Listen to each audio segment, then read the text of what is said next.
안녕하십니까 성도 여러분. 최성수 목사의 말씀 묵상 시간입니다. 말씀 묵상은 그리스도인의 온전한 예배를 위해 서로 세우는 교회에서 제공합니다. 오늘도 주 안에 거하시면서 성령님의 인도함을 받으며 사시는 하루를 보내시길 바라고요. 하나님과 이웃에게 참 사랑으로 반응하며 사시길 축복하며 기도합니다. 오늘 묵상 본문은 이사야 29장 9절로 24절까지 말씀입니다. 너희는 놀라고 놀라라. 너희는 맹인이 되고 맹인이 되라. 그들의 취함이 포도주로 말미암음이 아니며 그들의 비틀거림이 독주로 말미암음이 아니라.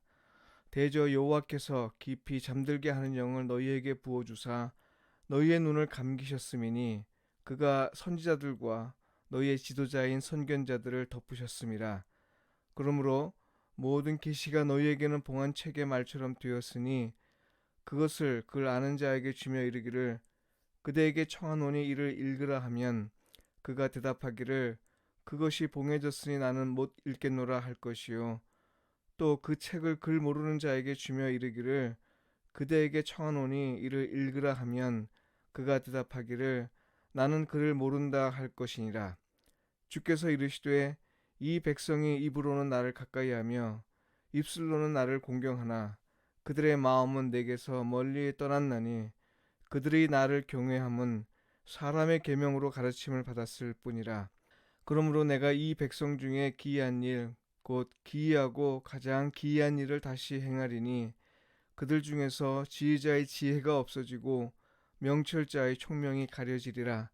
자기의 계획을 여호와께 깊이 숨기려 하는 자들은 화 있을진저 그들의 일을 어두운 데서 행하며 이르기를 누가 우리를 보랴 누가 우리를 알랴 하니 너희의 패역함이 심하도다. 토기장이를 어찌 진흙같이 여기겠느냐. 지음을 받은 물건이 어찌 자기를 지은 이에게 대하여 이르기를 그가 나를 짓지 아니하였다 하겠으며 빚음을 받은 물건이 자기를 빚은 이에게 대하여 이르기를 그가 총명이 없다 하겠느냐. 오래지 아니하여 레바논이 기름진 밭으로 변하지 아니하겠으며 기름진 밭이 숲으로 여겨지지 아니하겠느냐.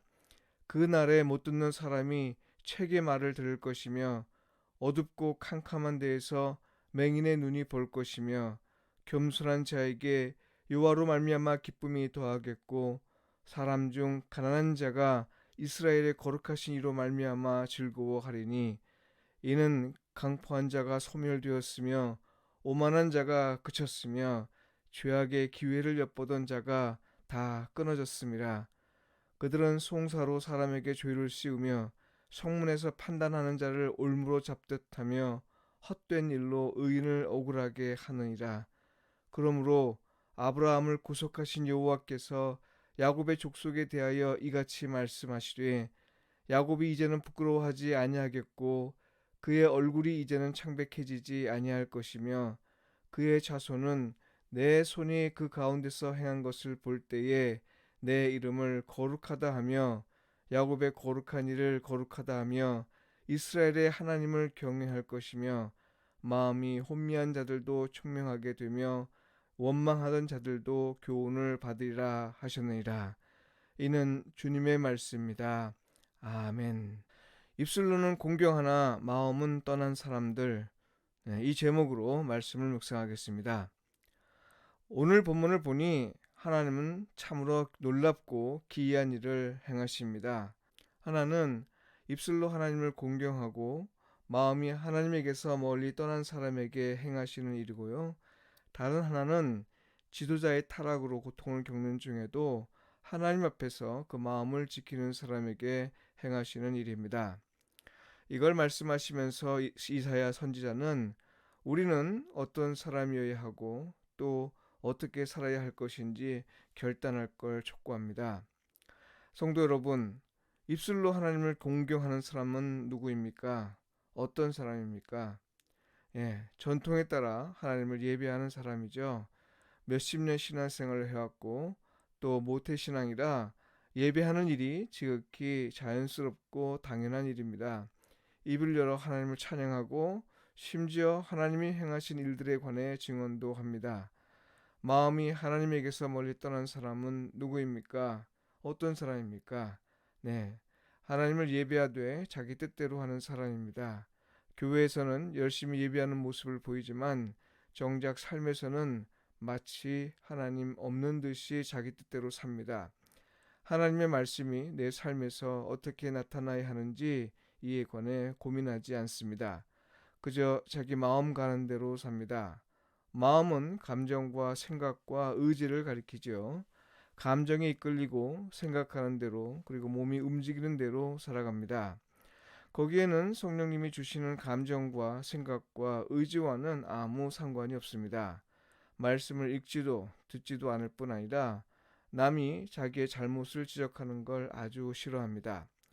이사야는 이런 사람들의 특징을 언급하고 있는데요. 네, 자기 계획을 하나님께 숨기려 한다는 겁니다. 그 계획이 하나님의 뜻에 맞지 않기 때문이겠지요. 여러분, 이게 가능하다 생각하고 실행에 옮긴다는 게 참으로 놀랍습니다. 어떻게 그럴 수 있습니까? 하나님은 천지를 창조하신 분이 아닙니까? 세상을 다스리시고 마지막 날에 구원할 자는 구원하시고 멸망할 자는 멸하시는 분이 아니시던가요? 마지막 심판으로 모든 선과 악을 다 드러내실 분 앞에서 하나님의 눈을 속이고 계획을 숨기려 하다니요. 이게 말이 되는 일입니까? 말도 되지 않는 일을 행한다는 건 오직 한 가지 이유뿐입니다. 여호와 하나님을 무시하기 때문이죠. 하나님을 참 하나님으로 살아계신 하나님으로 인정하지 않기 때문입니다. 무슨 말이에요? 입술로는 하나님을 공경한다고 말은 하지만 마음은 이미 하나님에게서 멀리 떠나 있으니 하나님을 무시하는 말과 행위를 거침없이 행하는 거죠. 하나님을 두려워하지 않는 겁니다. 교회에서 예전을 통해 하나님을 예배하는 것도 단지 보이기 위한 것이고요. 성도의 의무를 이행하는 것일 뿐이니 아무도 지켜보지 않는 일상의 삶에서 하나님을 예배하는 모습을 기대한다는 건 무리라 할 것입니다. 그런데 여러분 주의해야 합니다. 이런 사람들에게 하나님은 놀랍고도 기이한 일을 행하십니다. 멀쩡한 사람을 시각장애인과 청각장애인으로 만들겠다 하시고요. 또 지도자들에게 깊이 잠들게 하는 영을 보내주시겠다고 합니다. 보아도 보지 못할 것이고 들어도 듣지 못할 것이라는 말이죠. 참된 예언자가 없을 것이며 오히려 예언자라 하면서 거짓을 말하는 사람들이 많아질 것이라는 겁니다. 무엇이 옳고 무엇이 그른지 올바른 길을 제시할 지혜가 없어질 것이란 말이고요. 세상을 이해하고 또 하나님의 말씀과 행위를 이해할 총명이 가려질 것이라 했습니다. 하나님이 자기 백성에게 이런 일을 행하신다니 참으로 놀랍습니다. 세계 종교 역사에서 신이 자기를 섬기는 사람들을 벌하는 경우는 종종 있습니다. 신의 마음에 들지 않는 일을 행하기 때문인데요. 그런데 그건 대부분 재물과 관련되어 있습니다. 마음이 떠나 있다고 해서 벌을 주지는 않습니다. 그저 때가 되면 성전에 와서 형식을 갖추어 예배하고 준비한 재물을 바치기만 하면요. 그 마음에 무슨 생각을 하고 있더라도 상관하지 않습니다. 왜 그래요? 무상은 겉모습을 중시하고 무엇보다 살아있지 않기 때문입니다. 그런데 여호와 하나님은 마음을 보시는 분입니다. 아무리 겉모습이 거룩하게 보이고 또 많은 재물을 드린다 해도요. 그 마음이 하나님에게서 멀리 떠나 있으면 좋아하시지 않고 또 받지도 않습니다. 그러나 그 마음이 하나님을 향하면 비록 초라하고 가진 것 없어도 그 사람의 예배를 받아주십니다. 왜 그래요? 하나님은 살아계시기 때문입니다. 외식하는 부자의 많은 예물은 거절하시고 자기가 가진 라면 한 개 값을 드린 과부의 마음을 받아주신 하나님이십니다. 여러분, 하나님은 참으로 놀랍고 기이한 일을 행하시는 분입니다. 하나님을 무시하는 영적 지도자와 그들의 길을 따르는 사람들에게 행하시는 일을 보니 참으로 그렇습니다.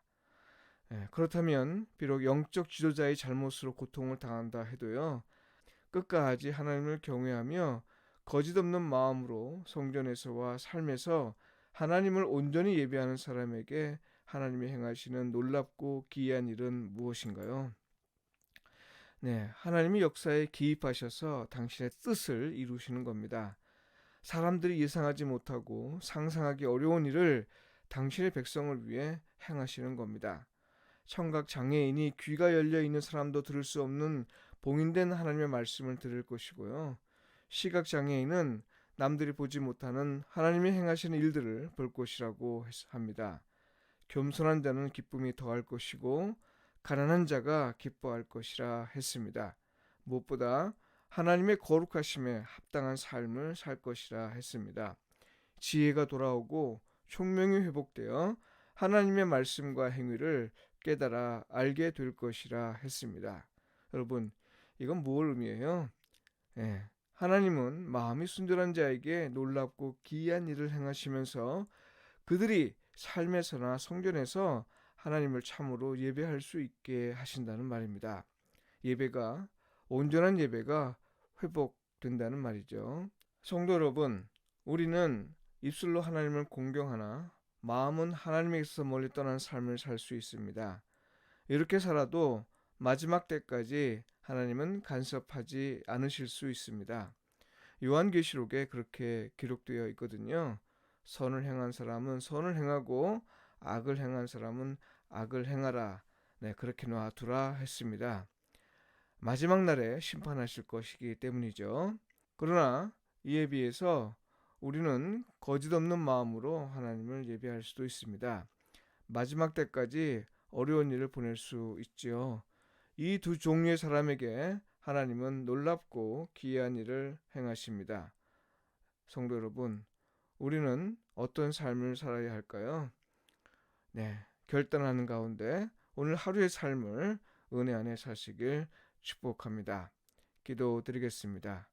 놀랍고 기이한 일을 행하시는 하나님, 참으로 놀랍고 기이한 일들이 우리에게 그리고 우리 주변에서 일어나고 있습니다. 바라건대 습관에 따라 하나님을 섬기지 않게 하시고 어떤 상황에서든 하나님 앞에서 거짓이 없는 마음으로 살게 하소서. 그리하여 하나님이 놀랍고 기이한 일을 행하실 때 우리가 구원의 백성 가운데서 발견되게 하소서. 예수님의 이름으로 기도합니다. 아멘.